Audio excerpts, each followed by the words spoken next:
Voilà, Maliens, assalamu alaikum. Ambi au befoka au bewale nyumandon wati na malikono ani malikoka Maliens meilleur euro. Ni wati na nianye Soumaïla Cissé kadala ayra boraka ye andara fo aéroport là. Donc ambora aéroport là kan kushi euro mema ni oye présidentiel. Ni wati na alhamdulillah Maliens Soumaïla Cissé anyumandona Bamako. Jamana de uniso jalero nianye badala bugu Soumaïla Cissé reka sodala en plein yene ni wati kurunina. Maliens uniso jalero Soumaïla Cissé reka nubo uniso jame kosobe an nalen do munge ka se kana kuma di mawma u ka se ko akilata fo an niso jamu mbu ka fo ko ina Soumaïla keleman na ka bo tesalit Maliens u mo nani do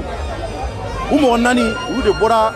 tesalit ni wati na Sophie Petrone amado ale ba la ni ka fara mo fla wereka donc ko nunu amika sega segali bi ni mun bora la anan gele choko na suku be ka se ka o dawka makuna fo ni mun be na ya men wati na fara ko Soumaïla na bora présidentiel la ani bandaw anolu kanga nyogo ni wati na ani ka fara Assimi Goïta nunka na klalo la ko ukanga takana yoro dme ni o ni ki pasteri donc anda do ko nwoni anyo o de me folo ni wati na donc ayra nyebala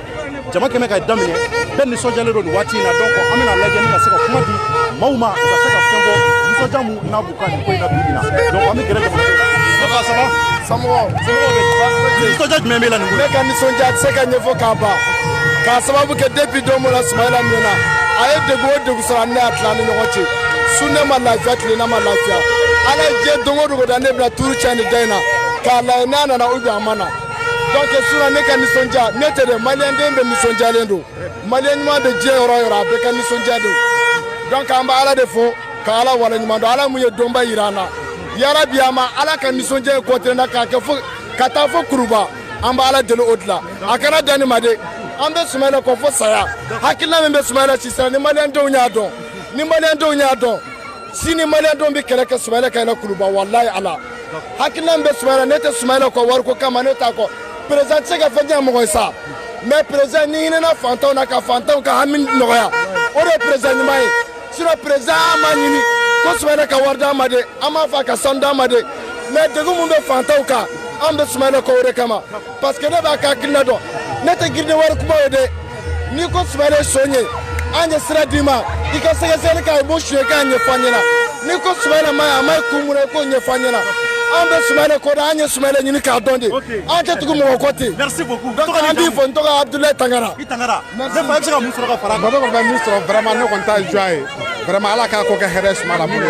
vraiment chena la Soumaïla de mu ga ambe aka nyongo fe an segana antis noko amanda ka mirala sunikle vraiment ala ka koy ko ka here Soumaïla bolo ala ka shini kana dama bolo to ka sibiru bagayugo jaranye ira to di jamu bolo to ka sibiru bagayugo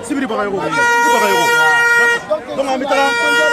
nyafe kata kuma di jamana bi watina Maliens fo ni watina ni anye Soumaïla Cissé reka dala donc ani so jale mbade play watina ça va ko be chogodi on bara ko be donc watina Maliens ni so jale do ben so jale do ko Soumaïla et ko Soumaïla ko ni Maliens ni watina ko anana ko ni ko kuma bi mo bolo mo ni sonjale ko sobe derga kuma do be bolo ni sonjaj me be bolo ni sonjaj me bolo ala fo ka barkada akira fo ka barkada kan so na mo fo amanga Mamadou Digo fo ni kene ngate ane ala be amafo ka wali mando kanga jumana maba fo ko wali mando ka ala fo ka barkada ka akira fo ka barkada ala ni che Soumaïla yele la ajaranye bi ajaranye shini o kuma kala ma de be bolo ka bana d'accord ma je hoyra ngeta la Soumaïla Cissé kan nali on muso jale do kosobe donc ay ranya bala amara bachili ale de fay de wati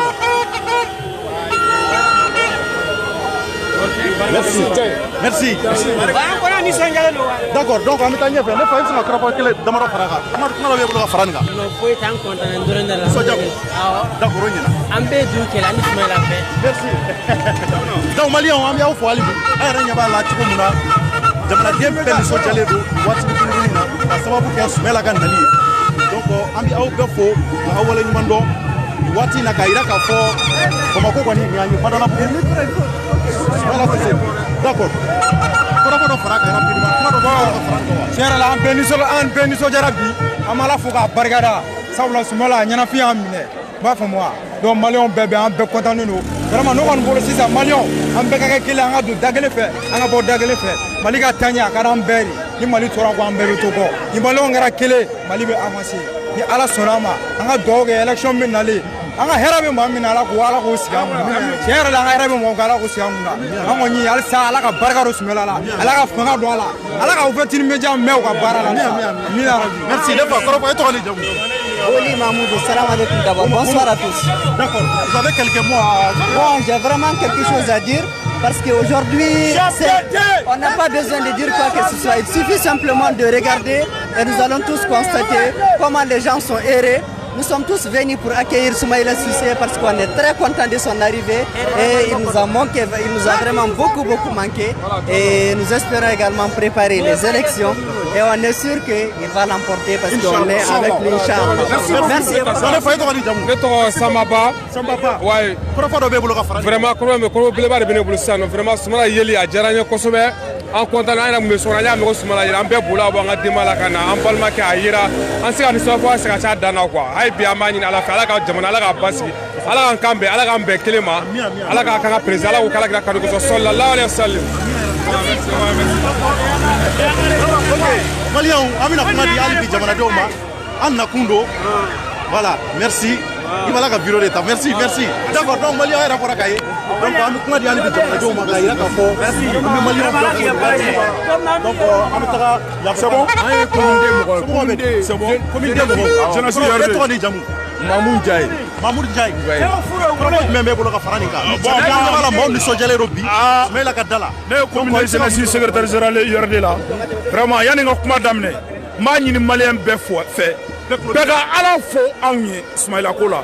bɛɛ ka ala fo anw ye Soumaïla ko la bɛɛ ka ala fo anw ye Soumaïla ko la ala de kitira nin na ala de y'a to bi Soumaïla sera a ma mais mɔgɔw kana ɲina ko dɔ kɔ adamaden n'i ka hɛrɛ bɛ ko la cogo min na i bɛ ala wele ala k'a kɛ ten i b'a sɔrɔ Soumaïla ka hɛrɛ bɛ ko in na tan de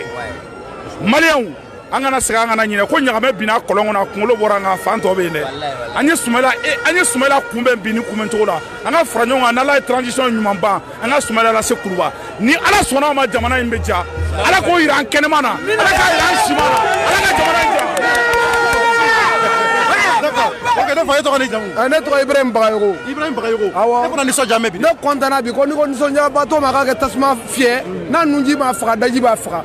Soumaïla a bɛ Mali kɔnɔ yan a b'a ka politique la a mɛnna ne ma deli k'a kanu walahi ma deli ka voter ye n ma taa ka meeting na mais n y'a mɛn don min na k'a minɛna rebelle fɛ o don ne y'a kanu ne ko n ko n'a sɔrɔ ne wolofa de minɛlen don ne est-ce que ne na se ka to dun est-ce que ne na se ka sunɔgɔ n ko a muso bɛ cogo di a denw bɛ cogo di a balimaw bɛ cogo di a hinɛ donna na n y'a kanu o don n ko ma n'a bilala don min na n'a sera Bamakɔ yan o don ne bɛ tile kelen sun ala ye wa sini juma ne bɛ sun ni ala ni kira jɛnɛ ma Soumaïla Mali président kura a bɛ kɛ Mali président fo Kuluba n b'a kɔ an bɛ si an ɲɛna sin na sunɔgɔ tɛ yen n jɛ merci beaucoup merci d'accord donc maliyɛnw Soumaïla Cissé photo filɛ nin ye a yɛrɛ ɲɛ b'a la Soumaïla Cissé nin waati in na a bɔra ka ye maaw nisɔndiyalen don kosɛbɛ ka sababu kɛ Soumaïla ka nali ye donc an bɛ foli kɛ hali bi jamanadenw na nin waati in na an bɛ Soumaïla ka da de la a ka siège fana ni o URD siège ye yen fana falen don kosɛbɛ walekum salam somɔgɔw bɛ dɔɔnin fɔ dɔrɔn mɔgɔw kulo b'i la salamu aleykum tɔgɔ ni jamu Tuntu Kamara donc an bɛ ala fo k'a barikada an bɛ kɛnɛ min kan bi an bɛ nisɔnwasa kelen kan an bɛ nisɔndiya kelen kan sabula an ka honorable Soumaïla Cissé donc bi fana dɔnba dɔ ye Mali in kɔnɔ bi kan ka don Mali histoire kɔnɔ sabula ne yɛrɛ ka don politique ko la en cause de Soumaïla Cissé donc depuis n y'a daminɛ n bɛ Soumaïla Cissé ko la bon fo ka taa jan wuli n b'a la ni y'a mɛn k'a y'a nin bɔ Mali politique ko la san o san o ye fana ta bilalen ye donc Soumaïla Cissé an b'a ko bi an b'a ko sini donc an minnu bɛ yaala la donc vraiment an fana folen don dan tɛ foli min na donc an b'a fɔ ala k'aw bolo mɛn a ka baara la vraiment ala k'aw kisi juguw tɔɔrɔ ma a ka bila kura kana bila bana ye assalamu aleykum warahmatullah merci beaucoup donc hali bi an bɛ taa ɲɛfɛ mais an bɛ taa ɲɛfɛla la parce que yanni Soumaïla ka so ye a yira mɔgɔw la maaw k'a ye k'a fɔ Soumaïla Cissé a ka so de ye a kanubaw kɛmɛ ka na dafa nin waati in na ka sababu kɛ nisɔndiya ye maliyɛnw aw minnu bɛ nazara jamanaw la aw minnu bɛ mali fantan naani fɛ Soumaïla ka da de filɛ nin ye jama kɛmɛ ka yanfa cogo min na a ka délégation nin waati in na bandaw u ni bandaw de bɛ ɲɔgɔn fɛ donc ani ka fara Soumaïla yɛrɛ furumuso ɲuman kan ani a yɛrɛ ka denbaya u bɛɛ bɛ ɲɔgɔn fɛ u y'u tilen ka taa Kuluba de an y'a mɛn ko n'u bɔra Kuluba k'u kan k'u kunda yɔrɔ wɛrɛ kan o yɔrɔw ma perepere latigɛ an ye nka jama nisɔndiyalen don yan dɔw fana bɛ Soumaïla ka URD siège o mun fana filɛ Badalabugu dɔw fana bɛ yen donc a yɛrɛ ɲɛ bɛ dala la mɔgɔw nisɔndiyalen don cogo min na hali bi an bɛ continuer ka kuma di Soumaïla kanubaw ma i tɔgɔ ni jamu Mahamadu Dukure an ka gɛrɛ kelen kelen an ka tɔgɔ ni jamu Mahamadu Dukure nisɔndiya jumɛn b'e la nin ko in na bi kɔni vraiment nisɔndiyalen don an ka jamanakuntigi n'o ye Soumaïla Cissé a nali a diyara n ye a minani a kun y'an ni degun depuis a minana k'a bila bi la an kun ma dumuni kɛ k'a fɔ an ma sunɔgɔ an min kun b'an na kosɛbɛ an bɛ lamɛnjɛkulu bɛɛ lajɛlen fɔ ani minnu bɛ an filɛ an b'u bɛɛ fɔ tiɲɛna an kɔntalen don bi kosɛbɛ an b'a yɛrɛ fɔ a ka cɛsiri la tiɲɛna n terikɛw caman min lajɛ Papa Kisuru a bɛ lamɛn kosɛbɛ waati bɛɛ a bɛ ka fɛnw envoyer ne yɛrɛ ma ne yɛrɛ y'i kanu kosɛbɛ Papa Kisuru ne tɔgɔ ye Papa Touré voilà ne bɛ bɔ Yafunga mara la Moti mara Kuranze ne bɛ Soumaïla ko depuis fitinin mi Soumaïla fɔ kubɛrɛ ti n da mi maliyɛn bɛɛ fɔ mi population bɛɛ fɔ vraiment mi journaliste aw journaliste n b'aw fɔ kosɛbɛ du jour au lendemain aw bɛ Soumaïla kuma fɔ journaliste bɛɛ mi bɛɛ fɔ aw ni cɛ ni baara Soumaïla nana vraiment nisɔndiyala an bi yan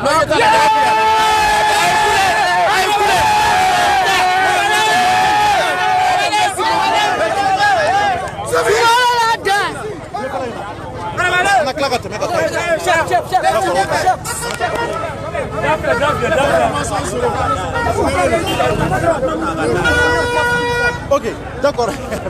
Venez, maintenant, on laisse Soumaïla ka da de la Libye. A yɛrɛ ɲɛ b'a kanubaw la maliyɛnw u kɛmɛ ka yɔrɔ minɛ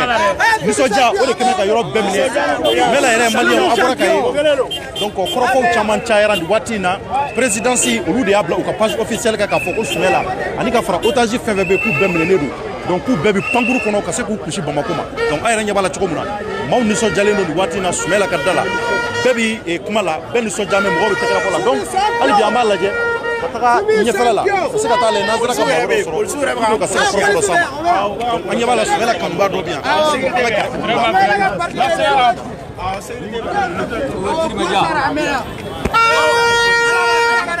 ouais ne fa somɔgɔw bɛ ouais somɔgɔw tɔɔrɔ e URD kanuba belebele i bɛ se k'i tɔgɔ ni jamu fɔ an ye bon n ye FSD je suis membre de FSD donc je suis Ibrahim Nianta et puis membre du directeur du FSD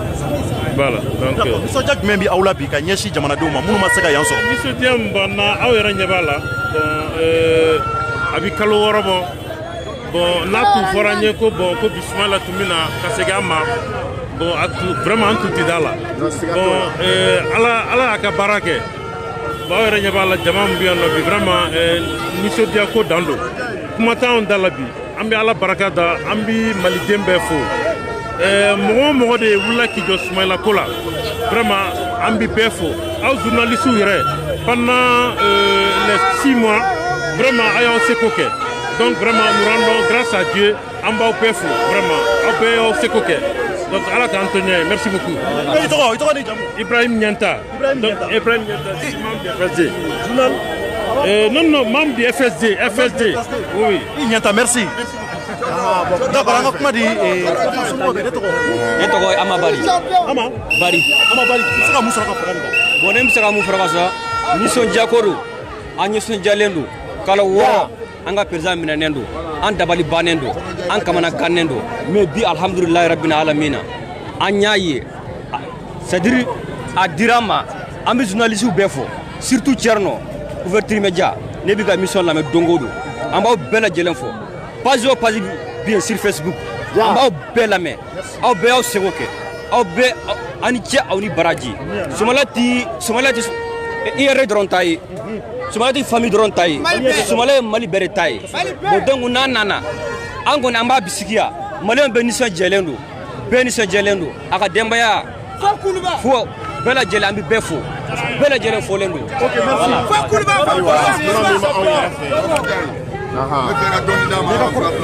ne ka kɔrɔfɔ kelen fara kan kɔrɔfɔ dɔ fara kan rapidement ouais Thierno Ndiaye an b'i yɛrɛ fo i ka cɛsiri la vraiment i bɔra ka na baara mun na vraiment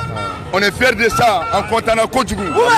vraiment mɔgɔw ma Soumaïla ko faamu mɔgɔw bolo de Soumaïla ye mɔgɔ wɛrɛ de Soumaïla tɛ mɔgɔ wɛrɛ ye Soumaïla ye malien de mais n'a tiɲɛna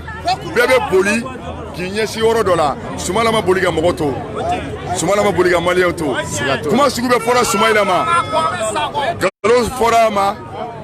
a jogo sugu caman fɔra Soumaïla ma an ka kuma nɔgɔya parce que ni kuma cayara an bɛ fili an kana taa langolo fɔ monsieur le président ma Soumaïla a sɛgɛnna Mali in kɔnɔ yan Soumaïla a bugɔra Mali kɔnɔ a nenina Mali kɔnɔ Soumaïla y'a yira de ko ale ko a faso a baso ale y'a yira maliyɛnw wɔlɔ dɔ la tellement a donni kuma in digira ne yɛrɛ la ne tun tɛ Soumaïla fɛ dɛ mɔgɔ tɔgɔ fɔ man ɲi ne tun tɛ Soumaïla fɛ walayi fɛn bɛ ni kaburu cɛ n tun tɛ Soumaïla fɛ mais u ye kuma dɔ de fɔ ko vraiment ko ni kɔrɔbɔrɔ kɛra président ye n'a kɛra tan o la kɔrɔbɔrɔ tɛ maliyɛn ye maraka tɛ maliyɛn ye bamanan tɛ maliyɛn ye wa bon n'a fɔra an ka kelen an ka kɛ kelen an ka kɔfɛ kuma in bila Soumaïla ninnu ye mɔgɔ min ye an ka na ɲɔgɔn nɛgɛ kuma in fɔ man di Soumaïla ninnu ye mɔgɔba de ye n'a fɔra mɔgɔba ils sont des économistes ninnu ta tɛ dɔrɔn kunfɛ ko ye wallahi ninnu ta tɛ kunfɛ ko ye ninnu y'a kalan de techniquement physiquement individuellement ninnu y'a kalan de ninnu y'a kalan de parce que fɛn dɔ de don f'an k'a fɔ mɔgɔw k'a faamu mɔgɔw ka vision ka dɔgɔ baara kɔnɔna la an k'a faamu président ka ko manamana ko tɛ ala ye mun don mɔgɔ bɔgɔ la foyi t'o wuli hali n'a kɛra tile kelen de Soumaïla b'o kɛ a y'i diya a m'i diya Soumaïla a y'i diya a m'i diya Soumaïla a y'i diya a m'i diya Soumaïla Mamodi Sare merci beaucoup bon an ka lajɛ n'an sera ka ɲɛfɛla sɔrɔ ne fa ça va somɔgɔw bɛ di kɔri baasi t'i la tɔgɔ duman jamu duman Musa Jara nin waati in na maliyɛnw ɲɛ b'i la Mali kɔnɔ ani Mali kɔ kan ouverture média bɔlɔlɔw kan nisɔndiya jumɛn bɛ aw la nin ko in na bon n'i ko nisɔndiyabagatɔ kan ka tasuma faga n'a nuji m'a faga a ɲɛji b'a faga anw ta kɛra o de kuma wɛrɛ tɛ anw fɛ anw bɛ maliyɛn cɛ n'a muso denmisɛnnin maakɔrɔ an b'u bɛɛ jɛ k'u fo an tɛ ɲinɛ diaspora kɔ an tɛ ɲinɛ diaspora kɔ u ye mobilisation min kɛ nin ko la an b'u fo k'u barikada an tɛ ɲinɛ presse nationale kɔ an tɛ ɲinɛ presse internationale kɔ activistes viromaniw an b'u bɛɛ lajɛlen fo k'u bɛɛ barikada ninnu tɛ ju sɔrɔ ninnu tɛ san sɔrɔ juru bɔ journalistes kɛra anw ka juru ye kalo 6 tɛ seconde 6 ye dɛ tɛ minute 6 ye tɛ heure 6 ye kalo 6 a ma nɔgɔ dɛ a ma nɔgɔ dɛ anw bɛ yɔrɔ min na bi anw bɛ bɛɛ lajɛlen de fo parce que an ye nin kalo 6 kɛ maliden bɛɛ b'i diya ni anw ye maliden bɛɛ b'i diya ni anw ye cogo di parce que i dalen don mɔgɔ min na i sɔn don mɔgɔ min ye mɔgɔ min y'i ka ɲɛmɔgɔ ye mɔgɔ min sɔnna ka ko bɛɛ bila faso kama n'o tunna i bɛ kɛ cogo di i bɛ kɛ cogo di baro kɔnɔ a tɛ nɔgɔya kɔni hali mɔgɔ min tun tɛ sumi fɛ nin ko nin kɔnɔna la olu bɛɛ kɛra sumi fɛ olu bɛɛ kɛra sumi fɛ jugu tɛ simi la hakilina kow de don hakilina kow de don mais bi anw y'a ye k'a bɔ aéroport la fo yan bi fo président de la transition fɛ yen anw y'a ye maliyɛn bɛɛ mobilisera k'i jɔ cɛ kelen n'o ye Soumaïla Cissé sumi champion an ka sumi ko diinɛ ko de don an bolo diinɛ ko de don an bolo an bɛ URD tɔdenw fo cɛ ni muso denmisɛnnin maakɔrɔ ne yɛrɛ URD mɔgɔ ye i yɛrɛ tɔgɔ ne tɔgɔ Musa Jara maintenant Musa aw bɛna mun kɛ sa Soumaïla nana parce que an y'a mɛn k'a ni bandaw kan ka ɲɔgɔn ye ani vice président kan ka ɲɔgɔn ye dɔw yɛrɛ y'a fɔ kɔrɔfɔ la k'a kan ka taa clinique Pasteur fana na mun b'a to a ka se ka taa lafiya tɔ sɔrɔ anw kunnafonidilaw an y'o de mɛn nka an t'a dɔn ni tiɲɛ don nka ko ninnu bɛ cogo di aw yɛrɛ bolo mun de kan ka kɛ sisan bon comme depuis lundi ɲɛmɔgɔw b'a la ka kow sigi sen kan an sera girin ka kuma ten sinon an bɛ dɔɔnin kalama a ko la an bɛ ɲɛmɔgɔ ka communiqué kɔnɔ sini n'olu ye communiqué min kɛ sini bɛɛ bɛ ko o témoin ye bɛɛ bɛ ko o siri ye mais pour le moment chronogramme dira a bɛ ka to o sira de fɛ mais a tɔw o mana kɛ togo o togo la sini diɲɛ bɛɛ b'o mɛn. Ok, merci beaucoup Jara Kulobakari. Merci. D'accord, Malien wa boraka monsieur Jara ka korofa mais ale URD ma bay doy. Donc on va ira albi ka fa nyata jamala. Donc on va afo mu woni do ni wati na amba le ka kuma di jamana do ma nanzira ka mamu soro ulu garse mana be anga micro ma ulu bi kuma daw ke nanglala am se ka ta URD RSG la mu bato URD nyama munu be ulu fana ka se ka dama kuma dama do fo anyi akola nterge to ni jamu. Ne tɔgɔ Bokar Sangare. Bokar Sangare. Donc rapidement kɔrɔfɔ jumɛn bɛ bolo nin ko in na nisɔndiya jumɛn b'i bolo na parce que bɛɛ nisɔndiyamɛ ya bi an ɲɛ b'a la musow bɛ tɛgɛrɛ fɔ la denmisɛnninw nisɔndiyamɛ cɛw fana nisɔndiyalen don. Bon nisɔndiya foyi tɛ ne bolo nin ko in na parce que ne yɛrɛ ye jama ye a ye n wasa toro de 1 Sumala nali a kɛra an bɛɛ ma kunna wolo ye a kɛra an bɛɛ ma hɛrɛ ye parce que i b'a fɔ cɛ yɛrɛ a fɔ cogo min na kuma caman fɔra est ce que i y'a faamu anw bɛ sa Sumala kɔ bi an bɛ sa a kɔ sini mɔgɔ bɛɛ n'i ka président de don anw bɛ sa a kɔ bi mais ne dɔnnen don bɛɛ tɛ n dɔn quoi ne ka kɔrɔfɔ a bɛ da yan quoi ni Ala sɔnna ma Ala k'a ɲɛ ka d'an ma Ala k'a ɲɛ ka d'an ma a bɛ na Ala ka dugawu Ok, d'accord, Dakurunya fila rapidement. Qui tɔgɔ ni jamu? Ne tɔgɔ ye Dirisa Fɔnba. Dirisa Fɔnba. Awɔ. D'accord, donc Dakurunya fila jumɛn b'i bolo rapidement? Dakurunya fila min bɛ ne bolo, ne bɛ Ala fo k'Ala barikada, k'Ala waleɲuman dɔn, ka an mansaw bɛɛ lajɛlen fo, maa minnu sɔnna k'an dɛmɛ Sumala ka tunu ni tɔɔrɔ la. An bɛ foli d'a bɛɛ lajɛlen ma. Kɛrɛnkɛrɛn an bɛ aw yɛrɛ fo, aw ka wulikajɔ la, aw ka cɛsiri la. Walahi Mali journaliste bɛɛ maa o maa bɛ yen hali n'o ni Sumala tɛ hakilina kelen kan a bɛɛ tɔɔrɔra nin ko la ka ɲɛsin Sumala ko ma donc an bɛ dugawu kɛ halisa Ala k'an kisi ɲɔgɔn wɛrɛ ma Sumala tora janfa min na n'o ye fangako janfa ye donc an bɛ dugawu kɛ Ala ka Sumala kisi o ma maa tɛ kɛ foyi ye dakan kɔ anw kɔni Sumala kanu de bɛ anw na bi an m'a kanu dɔwɛrɛ kama dɛ k'a daminɛ ni san 6 la ka se bi ma an ye prévu dɔw ye hali n'a sɔrɔ kuma dɔw kun fɔlen no Sumala ko la fo kana se bi ma an ka wulikajɔ n'an ka ɲɛɲiniw kɔnɔna na an denmisɛnninw donc an ye faamuyali min sɔrɔ Sumala ko la donc an tugulen bɛ Sumala kɔnɔw de donc an kɔntanlen don an wasalen don an nisɔndiyalen don bi walahi an bɛ Ala tanu k'Ala barikada Ala ye su belebeleba min don anw garisigɛ la ka sɔn ka na ni Sumala ye anw jɔn jurumuntɔw ka laɲini kɔnɔna na an ka foli bɛ bɛɛ lajɛlen voilà merci. An bɛ yɛrɛ fɔ k'i waleɲuman dɔn donc an ka taa yan fɛ Subi champion an b'a fɔ hali bi waati in na maliyɛnw an bɛ foli bila aw ye terikɛ tɔgɔ duman jamu duman Muntaka Kante. Muntaka rapidement kɔrɔfɔ jumɛn b'e fana bolo nisɔndiya jumɛn b'i la? Bon nisɔndiya min bɛ ne na mɔgɔ fɛn fɛn y'i da ɲuman don ko in na ka Sumala bila an ka foli b'u bɛɛ lajɛlen et puis kangari kelen bɛ ne bolo k'a da Sumala kanubagaw ni IRD militants ye. Bɛɛ tulo b'i la yan. Anw ye IRD militants ye kabini wagati jan an bɛ Sumala nɔfɛ an ye nin gɛlɛya ni fɛn bɛɛ kɛ u ye fɛn fasugu bɛɛ kɛ an ma sɔn ka taa majorité la u ko Sumala sara an ma dɔw la an dar'u la an tora an ka hakilina kɔ fo bi su la donc maintenant mɔgɔ caman bɛ yen nɔ u b'u ka kuma dɔw fɔ tiɲɛ na a ma ne ye Sumala ye mɔgɔ min n'i bɛ Sumala dɔn n'i n'a gɛrɛla ɲɔgɔn na Sumala est un homme de paix a bɛ mɔgɔw fara ɲɔgɔn kan nin donc maintenant mɔgɔya b'a la hali minnu ye Sumala minɛ bi a yafalen n'u ma an yɛrɛ ka kɛ sababu ye an ka yafa ɲɔgɔn ma mɔgɔ ci nɔ tɛ nin ye diɲɛlatigɛ taabolo de don fɛn min b'i bɔgɔ la donc maintenant i tɛ sa ni m'o ye o latigɛ de ye Sumala sɔrɔ donc ne b'a ɲini IRD militants bɛɛ kɔ ni Ala y'i ka kɛlɛ kɛ ka ban i wasara dɔn i man ka kuma ne yɛrɛ ka kuma bɛ dan o yɔrɔ la OMT b'an kɛrɛfɛ yan OMT b'an kɛrɛfɛ OMT somɔgɔw bɛ an bɛ Ala fo ka barikada Thierno basi foyi tɛ yen an bɛ Ala tanu donc nin waati in na OMT an ɲɛ b'i yɛrɛ la yan Dieu merci i fana ye wulikajɔ caman kɛ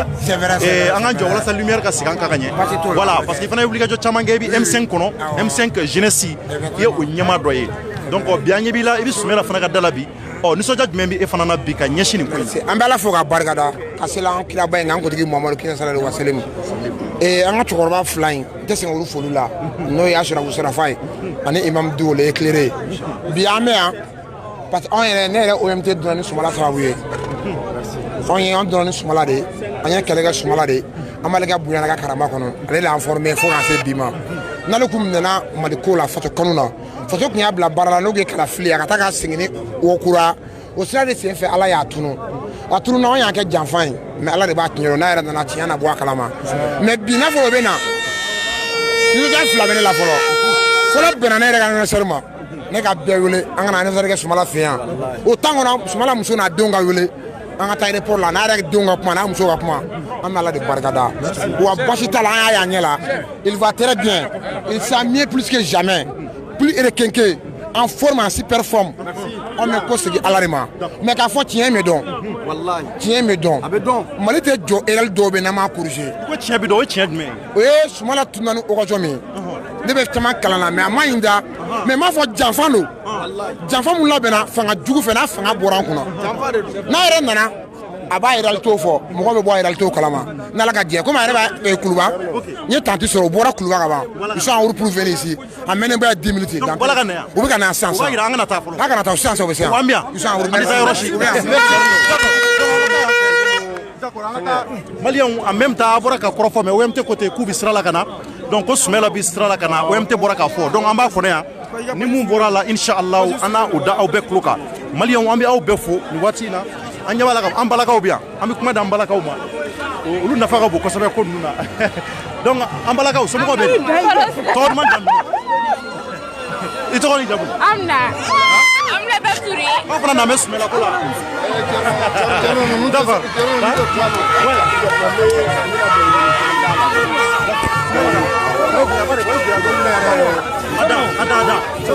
abe jogo kono go Sumala tununa nana sonama Sumala yela abe jogo kono go Sumala tununa ni Allah sonama go Sumala yela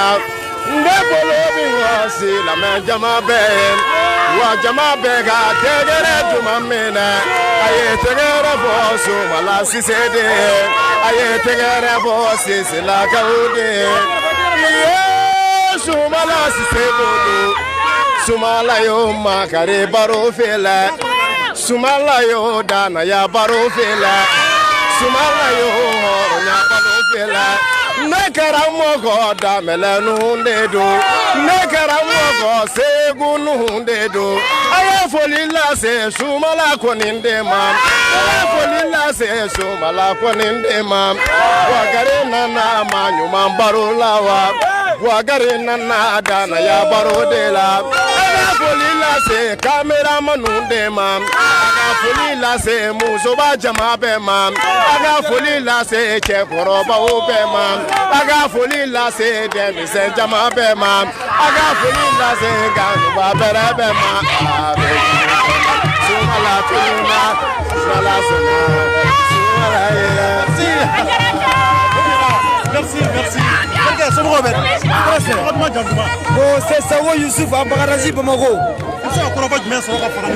monsieur Amoufo vraiment monsieur Amoufo monsieur Amoufo vraiment alhamdoulilah ama fo minute kelen dama kala na zaka débat 2 minutes amina kala na zaka mettre débat so anya be mettre débat na tola ami girale la na so la semaine bisra de la kana wa ou bien ni akobi chiko jume ata jona na seka le na zaka mettre débat so voilà donc Mali ha ranya balam bi mo ni so jamme chiko muna donc o ba ira ka fo bié dondo yi do mo bala be nabil la kale tariku kono ko ma fara chiko muna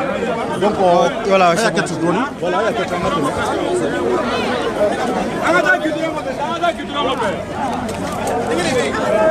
attention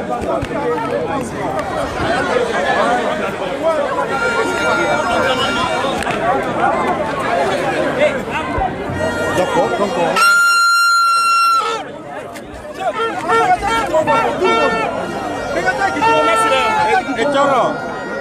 hey, ça va? Calme-toi. Tu vas bien?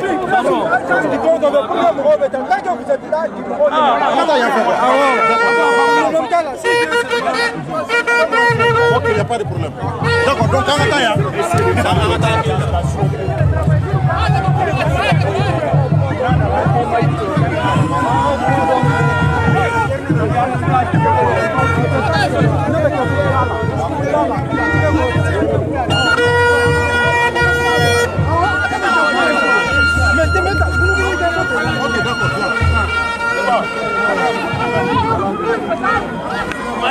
donc malien hali bi ay top link an bɛna video tigɛ an bɛna video filanan k'a la ko Sumela bi sira la ka na u y'o de fɔ donc nin ye Sumela natɔ ye si je ne me trompe pas voilà.